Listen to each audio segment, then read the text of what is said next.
जाया करें तो कोशिश क्या करें कि आप जूते चप्पल उतार के जाएं। हमारा बचपना था और हमने यही देखा और यही हमने सीखा। मगर आज के वक्त में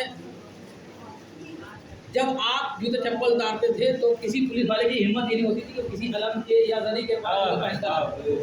मगर जब आपने पहनना शुरू किया तो गैर कौम भी जूते पहनकर करीब आने लगी, तो हमने एहतराम खोया।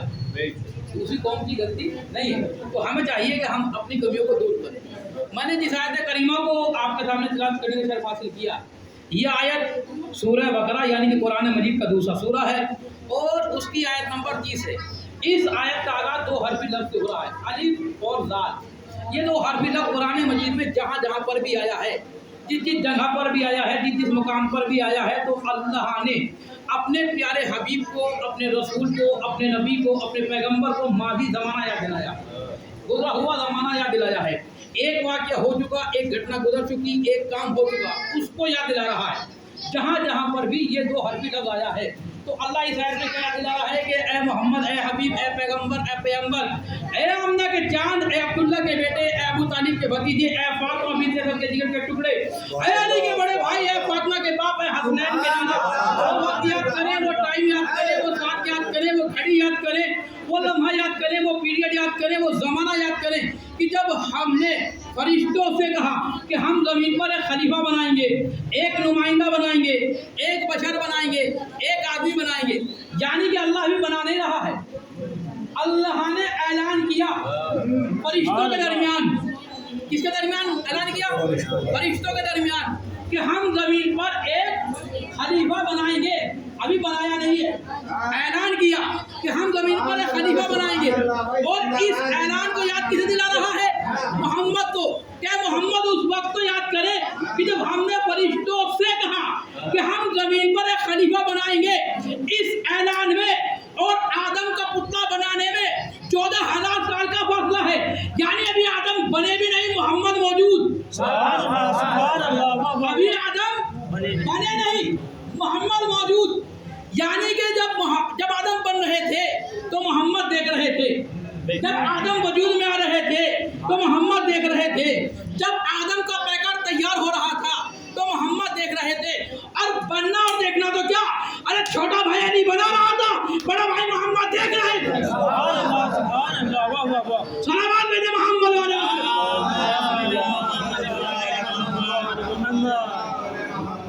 आप कहेंगे कि जनाब आपने तो अली से बनवा दिया। अली तो बाद में आए, सबसे आखिर में आए, तमाम नबियों के बाद अली आए, आपने अली से बनवा दिया। अली तो सबसे आखिर में आए। तो उठाएं कुरान सूरह आले इमरान आयत नंबर 75, इरशाद हो रहा है। क्या इरशाद हो रहा है? कुरान में अल्लाह इरशाद फरमा रहा है कि बिस्मिल्लाहिर्रहमानिर्रहीम, काला या इब्लीस मा मनाका अन तस्जुदा लिमा खलक़तु बियदैया। अल्लाह सूरह जुबान की आयत नंबर 75 में इरशाद फरमा रहा है कि ऐ इब्लीस, ऐ शैतान, तुझे सजदा करने किसने रोका जिसको मैंने अपने दोनों हाथों से बनाया। अल्लाह कह रहा है कि तुझे सजदा करने से किसने रोका जिसको मैंने अपने दोनों हाथों से बनाया। अब अल्लाह तो हाथ रखता नहीं, अल्लाह के न जिस्म है, न अल्लाह के आंखें हैं, न अल्लाह के कान है, और अल्लाह कह रहा है कि मैंने अपने दोनों हाथों से बनाया। तो आखिरी दो हाथ थे किसके? कौन है भाई जो इसको अल्लाह कह रहा है कि मैंने अपने दोनों हाथों से बनाया? आखिर ऐसी कौन सी हस्ती है कि जिसके हाथ अल्लाह के हाथ साबित हो जाए? अल्लाह कुरान में कह रहा है कि मैंने अपने दोनों हाथों से बनाया। ऐ इब्लीस, तुझे सजदा करने से किसने रोका जिसको मैंने अपने दोनों हाथों से बनाया। यद कहते हैं एक हाथ को, और यदैया कहते हैं दोनों हाथ। मैंने अपने दोनों हाथों से बनाया। तो अल्लाह तो हाथ रखता नहीं, अल्लाह के न जिस्म है, न आंखें हैं, न कान है। अल्लाह तो इन सब चीज़ों से मावरा है, क्योंकि अगर अल्लाह के जिस्म हो जाएगा तो फिर अल्लाह को किसने पैदा किया होगा? फिर वो अल्लाह होगा जिसने अल्लाह को पैदा किया। तो अल्लाह तो इन चीज़ों को रखता नहीं है, और अल्लाह ने कहा मैंने अपने दोनों हाथों से बनाया। तो आखिर तो हाथ थे किसके? भाई कौन सी हस्ती है कि जिसके हाथ अल्लाह के हाथ साबित हो जाए? तो हमने देखा कि जब 30 आमुल फील आई, 13 रजब, एक बीवी अपने घर से चली, एक बीवी अपने घर से चली। इब्न अब्बास कहते कि मैंने देखा कि जिस आलम में औरत घर से बाहर नहीं निकलती है, ऐसे आलम में फातिमा बिन्त असद घर से बाहर आ गई। मैंने चाहा कि मैं करीब जाऊं, तो मैंने क्या देखा कि शहजादी काबे के करीब गई, काबे के करीब पहुंची और दीवार से अपने शिकन को मस किया और कहा कि परवरदिगार, तुझे इस मौलूद का वास्ता मेरी मुश्किल को आसान कर दे, तुझे इस मौलूद का वास्ता मेरी मुश्किल को आसान कर दे। अब वो कहते हैं कि जैसे ही शहजादी ने ये कहा तो फौरन दीवार में दरार आने लगी। मैंने चाहा कि मैं करीब जाऊं, मगर इतने में करीब जाता इतने दीवार में दर बना, शहजादी अंदर चली गई, दीवार अपनी जगह आ गई। मैंने पढ़ दिया और आपने सुन लिया। मेरा एक सवाल है आपसे, भाई ये दीवार अगर अभी यहाँ से कोई चीज गिरने लगे, कोई ईंट पत्थर या कंकर वगैरह कोई गिरने लगे, ईमानदारी से बताएं आप यहाँ रुकेंगे या चले जाएंगे?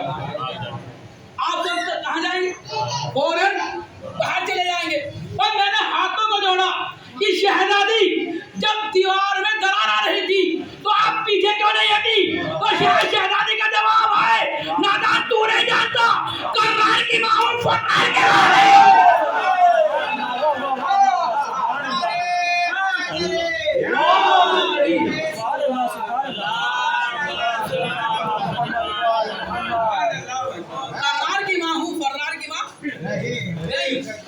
तो शहजादी मैं दर्शन करने की, बल्कि दीवार में दर।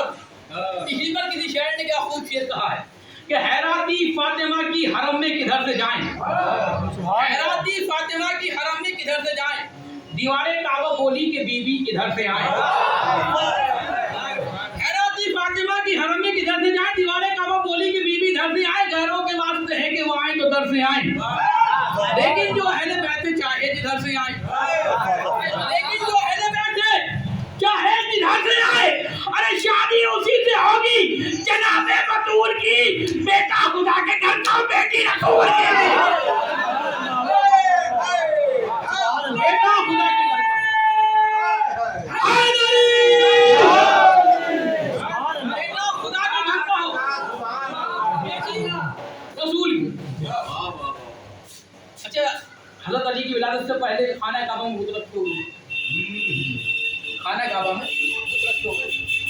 तो इसी पर भी शायर ने महफूज कर शेर कहा कि हालत अजब थी खाना रब्बे जलील की, हालत अजब थी खाना रब्बे जलील की, यानी कि फल न लाई थी मेहनत खलील की। हाजत नहीं यहाँ कोई लंबी दलील की, आमद हुई खुदा और नबी के वकील की, आमद हुई खुदा और नबी के वकील की। आए अली तो काबे की किस्मत पलट गई, ऐसा खुशी से फूला के दीवार पड़ गई, ऐसा खुशी से फूला। शहजादी अंदर चली गई, दीवार अपनी जगह आ गई।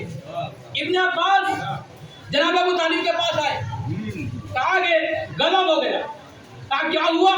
कहा शहजादी काबे के अंदर चली गई। कहा भाई चाबी तो हमारे पास है। कहा कि नहीं, दीवार में दर बना और शहजादी अंदर चली गई। अबू तालिब मुस्कुराए और मुस्कुराने के बाद इसमें हैरत की क्या बात है? भाई हमारा घर है, जहाँ से चाहे हम जहाँ से चाहे वहाँ से जाए, घर हमारा। अब पूरे मक्के में शोर मच गया। कहा अबू तालिब की जोजा काबे के अंदर चली गई, अबू तालिब की जोजा काबे के अंदर चली गई, पूरा मक्का जमा हो गया।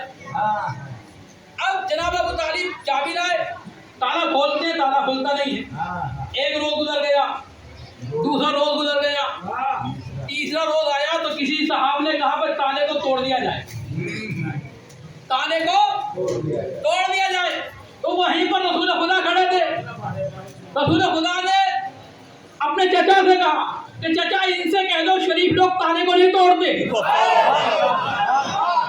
शरीफ लोग ताले को नहीं तोड़ते।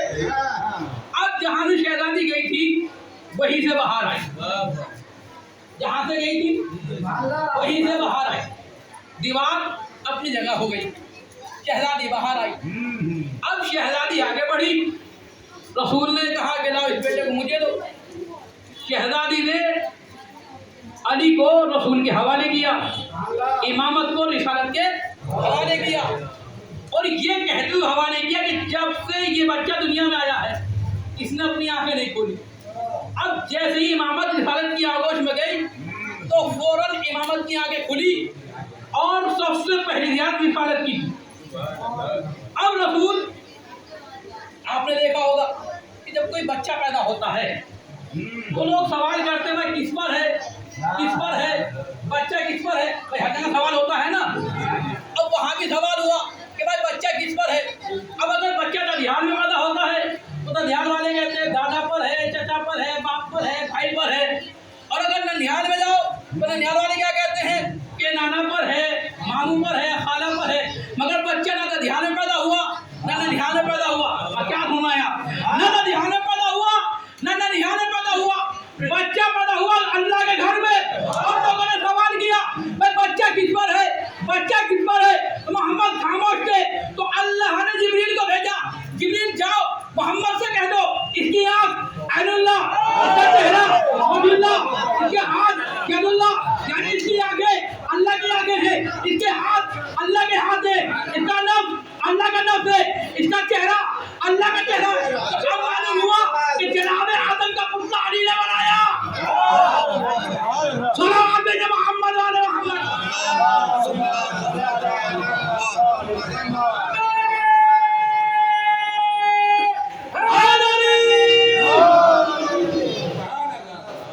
आदम का पुतला अली ने बनाया। आप कहेंगे जनाब ये नहीं, इससे बड़ी दलील चाहिए, इससे बड़ी दलील चाहिए तो उठाए कुरान सूरह अराफ आयत नंबर 10। इरशाद हो रहा है कि बिस्मिल्लाहिर्रहमानिर्रहीम, लक़द खलक़नाकुम, हमने सबसे पहले तुम सबको खल्क़ किया। अल्लाह क्या कह रहा है, लक़द खलक़नाकुम, हमने सबसे पहले तुम सबको पैदा किया। सुम्मा कुलना, और उसके बाद हमने इनको संवारा और फिर इनको दिखाया। अल्लाह ने आदम को सजदा नहीं करवाया, बल्कि अल्लाह क्या कह रहा है, लक़द खलक़नाकुम सुम्मा कव्वरनाकुम सुम्मा कुल्ना लिल मलाइकति जुदू ले आदमा। यानी ये नहीं कि आदम सबसे पहले बशर थे, खलीफा थे, सबसे पहले नबी थे, इसलिए सजदा कराया। बल्कि अल्लाह ने क्या कहा सूरह अराफ की आयत नंबर 10 में कि लक़द खलक़नाकुम, हमने सबसे पहले तुम सबको पैदा किया। यानी ना आसमान था, ना जमीन थी, ना सितारे थे, ना कहकशाएं थी, ना सूरज था, ना चांद था, बस एक बनाने वाला था और कुछ हस्तियां बनने वाली थी। क्या सुनाया, एक बनाने वाला था और कुछ हस्तियां बनने वाली थी। सुम्मा सवरनाकुम, और फिर हमने तुम्हें दिखाया, उन हस्तियों को दिखाया। सुम्मा कुल्ना लिल मलाइकति जुदू ले आदमा, और फिर कहा कि करो आदम को सजदा। फिर क्या कहा कि अब करो आदम को सजदा। तो भैया ये जो चेहरे दिखाए गए, जिन्हें आदम से पहले पैदा किया और उनको दिखाया फिर सजदा कराया, आखिरी चेहरे थे किसके, ये कौन लोग थे कि जिनको अल्लाह ने सबसे पहले पैदा किया। कुछ ना था, ना जमीन थी, ना आसमान था, कुछ ना था, एक बनाने वाला था, कुछ हस्तियां बनने वाली थी, और फिर उनको दिखाया और फिर आदम को सजदा कराया। अब करो आदम को सजदा। तो कौन हस्तियां थी कि जिनको देखते ही सजदा वाली फौरन फरिश्ते सजदा में गिर गए। भाई ये हस्तियां थी कौन, तो आप तो नहीं बता पाएंगे, बल्कि सूरज जुमा उठाए। हमारा यहाँ तो 5 किलोमीटर की दूरी है, भैया हर 8वें दिन सूरज जुमा पढ़ा जा रहा है। हमारा यहाँ तो 5 किलोमीटर को होता है, मगर दूसरे भाइयों में तो हर जगह ये मस्जिद हर जगह सूरज जुमा हो रहा है। सूरज जुमा आयत नंबर 11 में इरशाद हो रहा है कि बिस्मिल्लाहिर्रहमानिर्रहीम, व इज़ा रअौ तिजारतन लहवन फज़िलहा तराको कायमा। अल्लाह कह रहा है कि मोहम्मद ये तेरे साथी जो पीछे नमाज पढ़ने वाले हैं, ये तुझे अकेला खड़ा छोड़कर फरार हो जाते हैं। क्या कह रहा अल्लाह सूरज जुमे में। अच्छा सूरज जुमा नाज़िल कब हुआ, नमाज के हुक्म से 18 साल के बाद, जब रसूल 13 साल मक्के में और 5 साल मदीने में नमाज पढ़ा चुके। 18 साल रसूल ने नमाज पढ़ा ली, उसके बाद सूरज जुमा नाज़िल हुआ, और 18 साल बाद अल्लाह क्या कह रहा है कि मोहम्मद ये तेरे साथी जो पीछे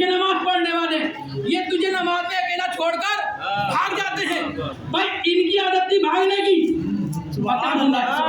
इनकी आदत थी भागने की। ये नमाजों से भाग रहे थे।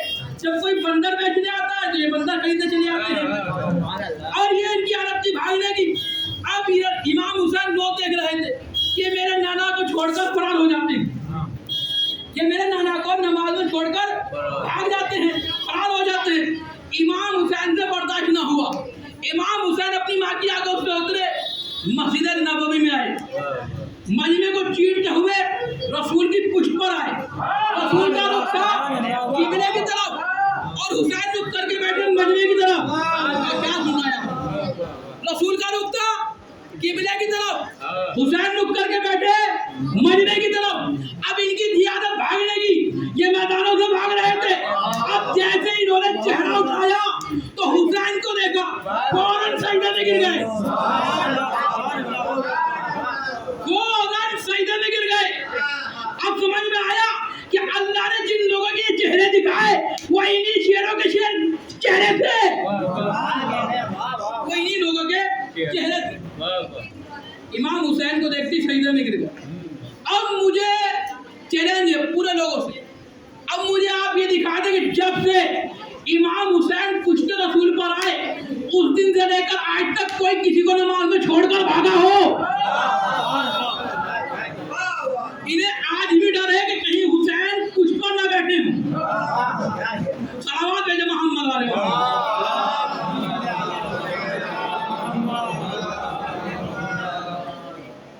अब लोगों ने लिखा कि भाई हुसैन इसलिए पुश्त रसूल पर आए क्योंकि अरब में घुड़सवारी का शौक, क्या का शौक था जनाब? घुड़सवारी का शौक बहुत था, इसलिए हुसैन पुश्त रसूल पर आ गए क्योंकि अरब में घुड़सवारी का शौक बहुत था। सलावत पढ़ते हुए आप आगे गए।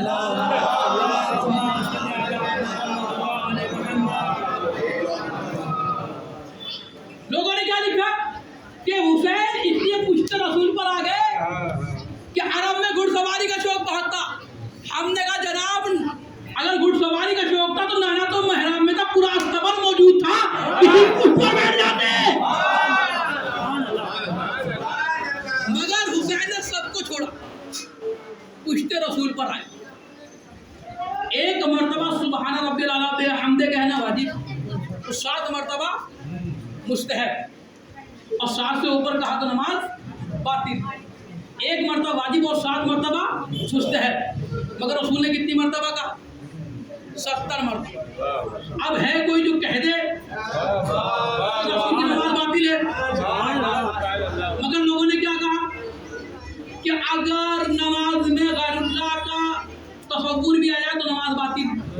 यही है ना कि अगर गैरुल्लाह का तसव्वुर भी आ जाए, अल्लाह के अलावा किसी और का ज़हन में तसव्वुर आ जाए तो नमाज बातिल।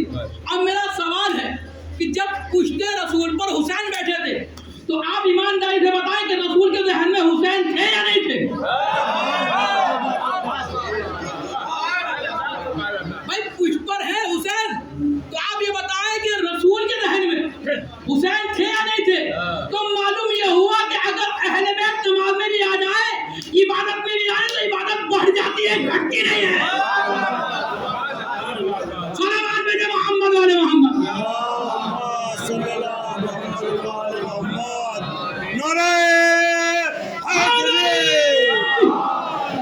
लब्बैक या हुसैन, लब्बैक या हुसैन, लब्बैक या हुसैन, लब्बैक या हुसैन, लब्बैक या हुसैन, लब्बैक या हुसैन। नारे हैदरी। तो अल्लाह ने क्या कहा कि मैं जमीन पर खलीफा बना। उस वक्त तो याद करें कि जब मैंने फरिश्तों से कहा कि मैं जमीन पर एक खलीफा बनाने वाला, और जब मैं इसमें रूह फूंकूं तो तुम सब सजदे में चले जाओ। सब गए इल्ला इब्लीस, मगर इब्लीस सजदे में नहीं। जब इब्लीस सजदे में नहीं गया तो इब्लीस को बाहर गाह से निकाल। अच्छा इब्लीस था कौन? इब्लीस था, इब्लीस था जिन, और अल्लाह ने इंसानों से पहले इस ज़मीन पर जिनों को खल्क़ किया, जिनों को पैदा किया। जब जिनों की तादाद बढ़ी तो उनमें खूरेजी होने लगी, बदतमीजियाँ, लड़ाई झगड़े फिसाद। तो अल्लाह ने जिनों पर अज़ाब नाज़िल किया, अल्लाह ने जिनों पर अज़ाब नाज़िल किया, और जो सही थे उनको छोड़ दिया, जो गलत थे उन्हें ख़त्म किया। फिर इनकी तादाद बढ़ी, फिर इनमें लड़ाई झगड़े फिसाद होने लगे, फिर अल्लाह ने अज़ाब नाज़िल किया। यानी 7 मरतबा जिनों पर अल्लाह ने अज़ाब नाज़िल किया, मगर 7वीं मरतबा अल्लाह ने क्या किया कि जो बिल्कुल गलत थे उन्हें ख़त्म किया, जो कम खतावार थे उनको गिरफ्तार किया। उस गिरफ्तार में ये इब्लीस भी था।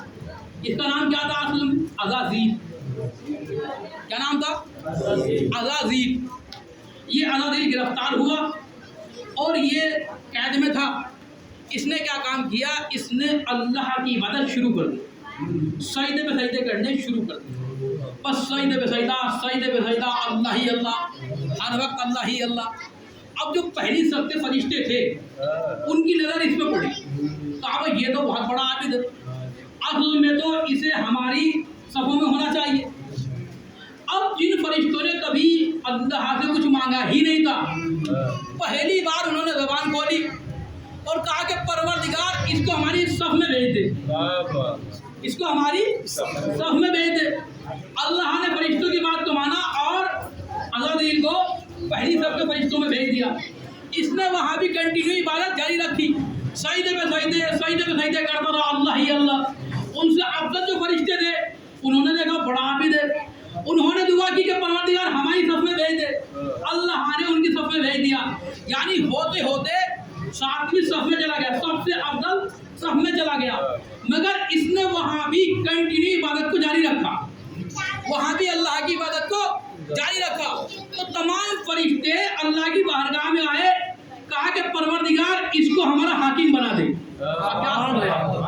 अज़ाज़ील को हमारा हाकिम बना दे।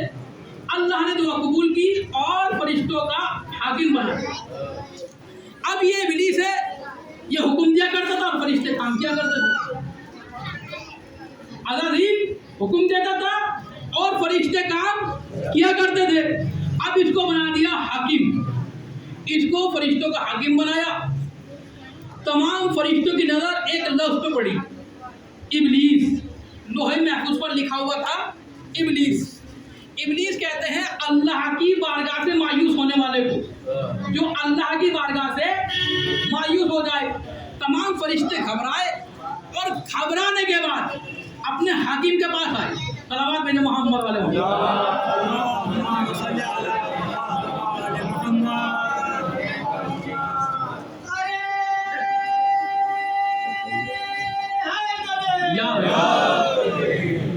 तमाम फरिश्ते घबराए और अपने हाकिम की बारगाह में आए। कहा भाई आप दुआ कर दें कि हम में से कोई ना हो। अब ये ऊपर बैठा हुआ था, तमाम फरिश्ते नीचे थे। इसने कहा परवरदिगार इनमें से कोई ना हो, अपने को ना लिया। क्या कहा कि परवरदिगार ये इनमें से कोई ना हो।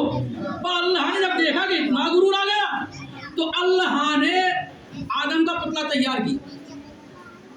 इसका गुरूर तोड़ने के लिए अल्लाह ने आदम का पुतला तैयार किया। कहा कि मैं ज़मीन पर एक खलीफा बनाने वाला हूँ और जब मैं उसमें रूह फूंकूँ तो तुम सब सजदे में चले जाना। अब अल्लाह ने रूह फूंकी और हुक्म दिया तो सब चले गए इल्ला इब्लीस। बस अकेला इब्लीस रह गया। अब जब ये रह गया तो अल्लाह ने सूरह सुआद 38वां सूरा और आयत नंबर 76 में इब्लीस से एक सवाल किया कि बिस्मिल्लाहिर्रहमानिर्रहीम अस्तकबरता अम कुंता मिनल आलीन, तूने तकब्बुर किया और क्या तू भी अलियों में से हो गया? और क्या हो गया? आलीन है अली की जमा, अली एक अली, आलीन बहुत से अली। यानी अल्लाह ने बताया कि भाई ये जो मोहम्मद, अली, फातिमा, हसन, हुसैन है, इन पर तो सजदा वाजिब नहीं है, ये है बनाने वाले, आदम है बनने वाले। तो क्या तूने भी अपने को इनके जैसा समझ लिया? क्या सुना है? क्या तूने भी अपने को इनके जैसा समझ लिया? अब जुमला आपकी जमात के हवाले। भाई ये कौन था? ये था अज़ीज़ फरिश्तों का हाकिम। मगर फरिश्तों का हाकिम ने अगर अपने को मोहम्मद, अली या फातिमा, हसन, हुसैन जैसा समझा तो फौरन अल्लाह ने अज़ीज़ से इब्लीस बना दिया।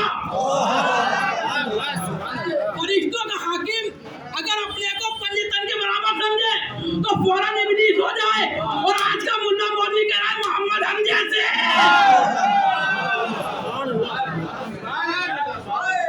सलावत भेजे मोहम्मद आले मोहम्मद।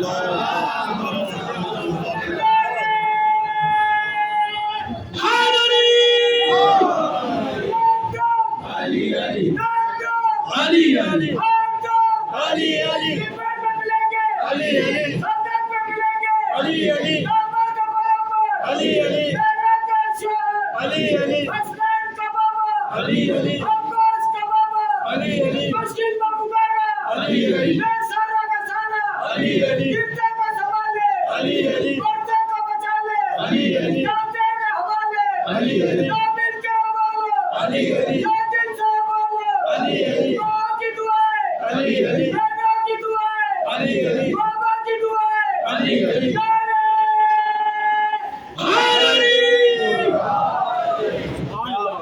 अगर फरिश्तों का हक अपने को पंजतन के बराबर समझे तो फौरन इब्लीस हो जाए। और आज का मुल्ला मौलवी क्या कह रहा है? मोहम्मद हम जैसे। तो उनका क्या हो? अब अल्लाह ने फौरन इसको बारगाह से निकाल दिया। अब जब निकाला तो इसने कहा मैंने जो इबादत की है,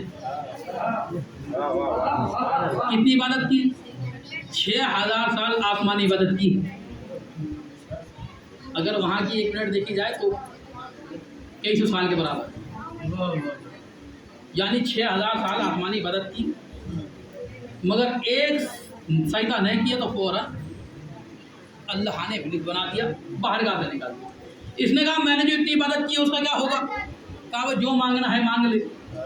इसने कहा मुझे क़यामत तक की मोहलत दे। कब तक की? क़यामत तक की मोहलत। अल्लाह ने कहा क़यामत तक की मोहलत नहीं। फिर कहा जब तक मेरा आखिरी हादी पर्दे गैप से नहीं आता है जब तक की मोहलत। यानी आखिरी हादी तक शैतान दुनिया में जिंदा रहेगा। और जब आखिरी हादी आएगा वो उसे कत्ल करेंगे। बहरहाल इसने मांगी, अल्लाह ने इमाम ज़माना के ज़हूर तक की मोहलत, इसे निकाल दिया बाहर। और जनाब आदम को और जनाब हव्वा को जन्नत में रख दिया। और अल्लाह ने कहा कि आदम जन्नत में ऐशो आराम करो, खाओ पियो, मगर ला तक़रबा हाज़िही शजरा फतकुना मिनज़ ज़ालिमीन। बस इस दरख्त के करीब न जाना वरना खुद पर जुल्म करने वालों से हो जाओगे। एक जुल्म होता है जो दूसरे पे किया जाता है, एक इंसान अपने नफ्स पर जुल्म करता है। अल्लाह ने क्या कहा? फतकुना मिनज़ ज़ालिमीन, वरना खुद पर जुल्म करने वाले में हो जाओगे। बस इस दरख्त के करीब न जाना। आप जन्नत में घूमें फिरें, ऐशो आराम करें, खाए पिए सब करें, मगर इस दरख्त के करीब न जाना। जनाब आदम जनाब हवा जन्नत में है और इसको बाहर निकाल दिया गया। अब इसने भी भाई कहा कि अच्छा तो हाँ वो ऐशो आराम थी, कहाँ अल्लाह की बारगाह थी और मुझे निकाल दिया गया। अब मैं भी आदम को जन्नत से निकलवा कर रहूँगा। मैं भी आदम को जन्नत से निकलवा कर रहूँगा। अब इसने क्या काम किया? इसने जन्नत के बाहर मुसल्ला बिछा लिया और सजदे पे सजदे करने शुरू कर दिए। बस अल्लाह ही अल्लाह। ये तो इसका काम अभी भी है। अभी भी शैतान नमाज पढ़ रहा है, अभी भी शैतान ने नमाज छोड़ी नहीं है, अभी भी अल्लाह अल्लाह कर रहा है। इसने क्या किया? मुसल्ला बिछा लिया, बस अल्लाह ही अल्लाह, अल्लाह ही अल्लाह। अमाम यहाँ सजदे का निशान भी है, गाड़ी बड़ी भी है, बिल्कुल पक्का मौलवी और सजदे पे सजदे कर रहा है। अब अल्लाह ने तमाम चरिंद और परिंद पर रोक लगा दी, कहा कोई जन्नत से बाहर नहीं जाएगा। मगर अल्लाह ने एक परिंदे को मोहलत दी कि वो 40 साल में या 100 साल में, 2 रिवायतें कि वो जन्नत से बाहर जा सकता है। उसका नाम है मोर। यानी अल्लाह ने मोर को इजाजत दी। मोर भी जन्नती था। अब जैसे ही मोर बाहर आया तो इसने उसे देखकर दहाड़े मार मार कर रोना शुरू कर दिया। अब आप ईमानदारी से बताएं कि अगर आप बाहर निकले और कोई आपको देख के रोने लगे तो आप क्या सवाल करेंगे कि भाई रो क्यों रहे हो? भाई यही सवाल मोर ने किया कि भाई इतने बड़े आबिद हो, इतनी अच्छी इबादत कर रहे हो, रो क्यों रहे हो? कहा रो इसलिए रहा हूँ कि तुम्हारी खूबसूरती चली जाएगी और तुम्हें मौत आएगी। कहा भाई ये तो आनी है, सबको आनी है। कहा नहीं, अगर तुम मुझे जन्नत में दाखिल कर दो तो ना तुम्हें मौत आएगी ना तुम्हारी खूबसूरती जाएगी। इसने कहा भाई हम कैसे करें? कहा कि देख लो अगर जान बचाना चाहते हो। इसने कहा अच्छा रुको, मैं एक मित्र है, मेरा दोस्त है, मैं उससे सलाह मशवरा करता हूँ। मोर जन्नत में आया और आने के बाद सांप से कहा भाई बाहर एक बहुत बड़ा आबिद है, असल में तो उसे जन्नत में होना चाहिए, वो जन्नत से बाहर है। सांप ने कहा मुझे भी दिखाओ। मोर ने सांप को पंजों में दबाया, बाहर लेकर आया। अब जब बाहर लाया तो इसने सांप को देख कर रोना शुरू कर दिया। इसने सांप को देख के भी रोना शुरू कर दिया। सांप ने भी सवाल किया भाई रो क्यों रहे हो? बस रो इसलिए रहा हूँ कि तुम्हारी खूबसूरती चली जाएगी और तुम्हें मौत आएगी। कहा भाई ये तो आनी है। कहा नहीं, अगर तुम मुझे जन्नत में दाखिल कर दो ना तुम्हें मौत आएगी ना तुम्हारी खूबसूरती जाएगी। उसने कहा भाई कैसे? अब यहाँ शैतान ने खुद मशवरा दिया। कहा मैं एक अंगारे जैसा बन जाता हूँ, आग जैसा, तुम मुझे अपनी ज़बान पर रखो और जन्नत में दाखिल कर दो।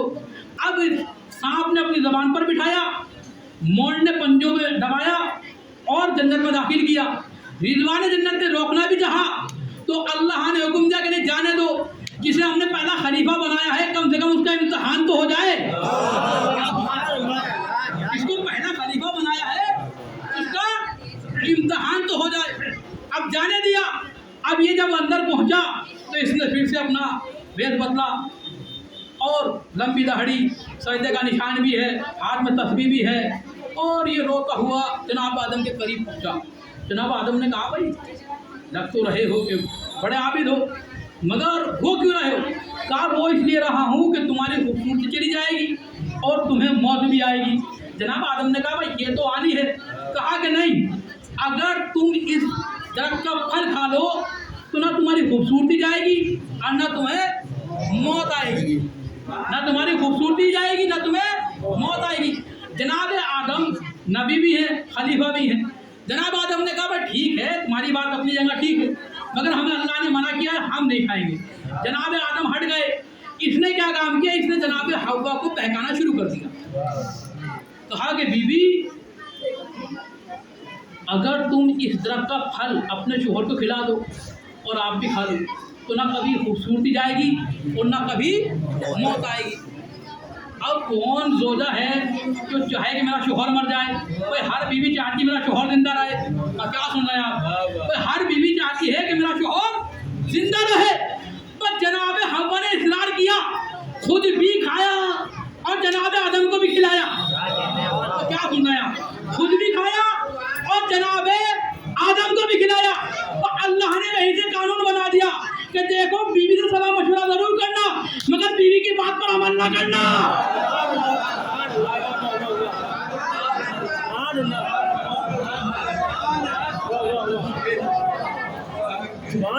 सलाह मशवरा जरूर करना मगर अमल ना करना, वरना ऐसे ही जन्नत से निकाल दी जाओगे। हम बनवा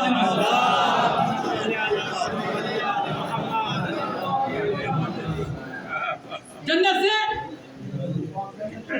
फौरन जैसे ही खाया तो जन्नत से निकाल दिए गए, लिबास उतार लिया गया। और जनाब आदम को श्रीलंका में, जनाब हव्वा को मिस्र और शैतान को निकाल दिया। मोर के पंजे भी गाड़ दिए और 600 पंख वापस ले लिए। आज भी अगर मोर रोता है तो अपने पंजों को देखकर रोता है। कहा कि तू सांप को बिठा के ले गया था तो पंजे भी गाड़ दिए और सांप के पांव वापस ले लिए कि अब तू बगैर पांव के चलेगा, और जबान पर जहर रख दिया। कहा तू शैतान को अपनी जबान पे बिठा के लाया था, अब जब भी मुंह खोलेगा जहर उगलेगा, जब भी मुंह खोलेगा जहर उगलेगा। सांप को निकाल दिया, मोर को निकाल दिया, शैतान को निकाल दिया और जनाब आदम को और जनाब हव्वा को निकाल दिया। जनाब आदम कहाँ उतारे गए? जनाब श्रीलंका में। और जनाब हव्वा मिस्र में। अब कहाँ वो ऐशो आराम, कहाँ वो मेवे, कहाँ वो जन्नत की हवाएं और कहाँ ये बेबान जंगल। दूर तक कुछ नजर नहीं आ रहा है, ना कुछ खाने को है, कुछ नहीं है। और एक बीवी थी वो भी पास ना रही, एक जोजा थी वो भी पास ना रही। अब जनाब आदम ने रोना शुरू किया। 2 आयतें, अगर वो 2 आयतें मैं सुबह तक पढ़ता रहूँ तो उसका हक अदा नहीं होगा। शैतान आया तो शैतान ने रोना शुरू नहीं किया, बल्कि शैतान सूरह अराफ आयत नंबर 16 में इरशाद हो रहा है कि जब शैतान जमीन पर आ गया तो शैतान ने आने के बाद कहा काला सलावत भेजो मोहम्मद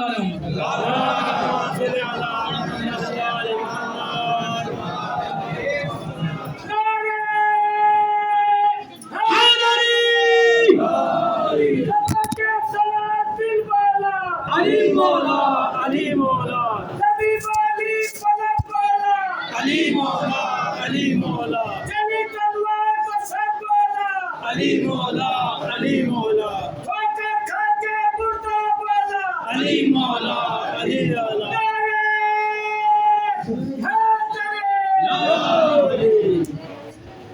शैतान जमीन पर आने के बाद क्या कहा था? सूरह अराफ आयत नंबर 16 में काला फबिमा अगवैतनी, ऐ मेरे परवरदिगार तूने मुझे गुमराह किया। क्या सुनाया? क्या कह रहा था कि परवरदिगार मेरी खता नहीं है, तूने मुझे गुमराह किया, तूने मुझे गुमराह किया।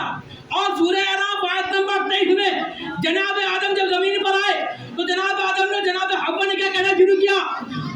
काला रब्बना ज़लमना अनफुसना व इल्लम तगफिर लना तरहमना, ऐ परवरदिगार हमसे गलती हो गई हमें माफ कर दे, ऐ परवरदिगार हमसे गलती हो गई हमें माफ कर दे। शैतान कह रहा था तूने गुमराह किया, आदम कहते हमसे गलती हो गई हमें माफ कर दे।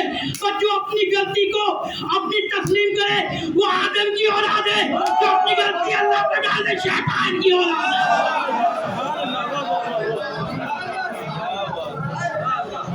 जो अपनी गलती अल्लाह पर डाल दे शैतान की औलाद। कि भाई पूछो कि तुमने रसूल अल्लाह को जहर क्यों दिया? कहा अल्लाह की मर्जी, जो कराता है अल्लाह कराता है। हमने कहा जनाब ज़हरा पे चलते हो तो रोज़ा क्यों गिराया? कहा अल्लाह की मर्जी, जो कराता है वो अल्लाह कराता है। हमने कहा इमाम अली को तो शहीद क्यों किया? कहा जो कराता है अल्लाह कराता है। इमाम हसन को जहर क्यों दिया? कहा जो कराता है वो अल्लाह कराता है। अल्लाह की मर्जी, अल्लाह की मर्जी। हमने कहा है दीन के दुश्मनों खामोश रहना, अगर हम मातम किया करें तो बुरा ना माना करो, अगर हम इस दीन पर लानत किया करें तो बुरा ना माना करो, कि जो कराता है वो अल्लाह कराता है। अगर हम जनाब ज़हरा के दुश्मन पर लानत कर दे तो फिर बुरा मान जाते, बस जो कराता है वो अल्लाह कराता है, फिर बुरा मानने की जरूरत क्या है? कहा नहीं, मगर जो कराता है वो अल्लाह कराता है।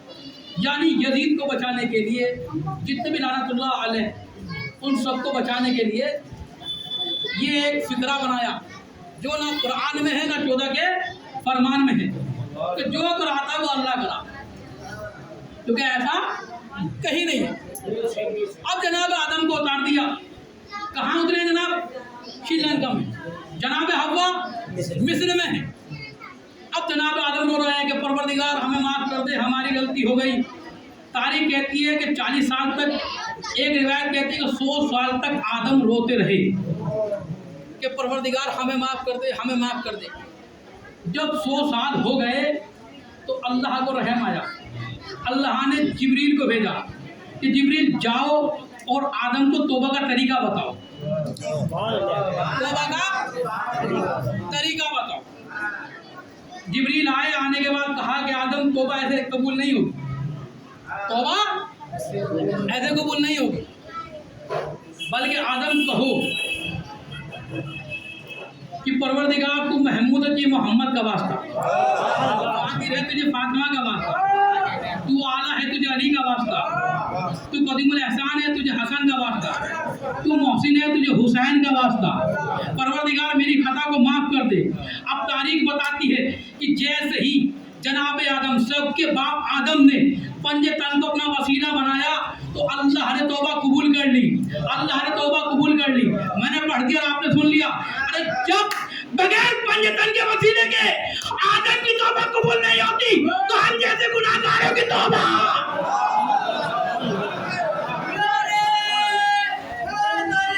या अली, अली अली अली अली जिसका मौला अली अली उसका मौला अली अली मोहब्बत कलंदर अली अली दिल के अंदर अली अली दिल के अंदर अली अली अल्लाह ने तौबा कबूल करी। अब जनाब आदम इधर से पहाड़ी पे चलते हुए जा रहे हैं, उधर से जनाब हव्वा भी भटकती हुई आई, और पहली मुलाकात कहाँ हुई? जहाँ काबा बना हुआ, इस पहाड़ी पर पहली मुलाकात हुई। पहले इंसान की मुलाकात कहाँ हुई? जहाँ काबा है, वह पहली मुलाकात हुई। अल्लाह ने फरिश्तों को भेजा, कहा इनको पर शामियाना लगाओ। जहाँ तक शामियाना लगाया गया, बस वहीं तक काबा बनाया गया। यानी जहाँ पहली मुलाकात हुई, अल्लाह ने उस जगह को अपना घर बना दिया, काबा बना दिया। दोनों की मुलाकात हुई, आखिरी जुमला होगा और मैं आपकी रहमत को तमाम करूँगा। दोनों की मुलाकात हुई, और जब मुलाकात हुई तो अल्लाह ने दो बेटे दिए, एक बेटा काबिल और एक बेटा हाबिल। काबिल ने अपने भाई हाबिल को कत्ल कर दिया, काबिल ने हाबिल को कत्ल कर दिया। अब तमाम मुसलमानों ने लिखा, भाई आप ईमानदारी से बताएं, पहला बशर खलीफा भी है, नबी भी है, रसूल भी है, पहला बशर है, खता का कोई इम्कान नहीं। हमने कहा परवरदिगार ये पहला बेटा कातिल क्यों हुआ? पहला बेटा कातिल क्यों हुआ? तो मुसलमानों ने कहा कि वो जो एक फल खाया था बिना इजाजत के, वो शिकम में गया, उससे नुस्खा बना और उससे पहला बेटा वजूद में आया। इस बिना पर काबिल कातिल हो गया, काबिल कातिल हो गया। यानी आदम, सबके बाप आदम ने बिना इजाजत के अगर एक फल खाया तो पहला बेटा कातिल हो गया, और जो पूरा बागे फिजा खा गया हो।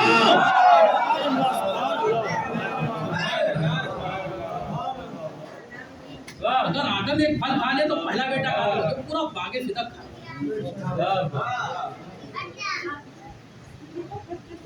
खुदा लानत करे।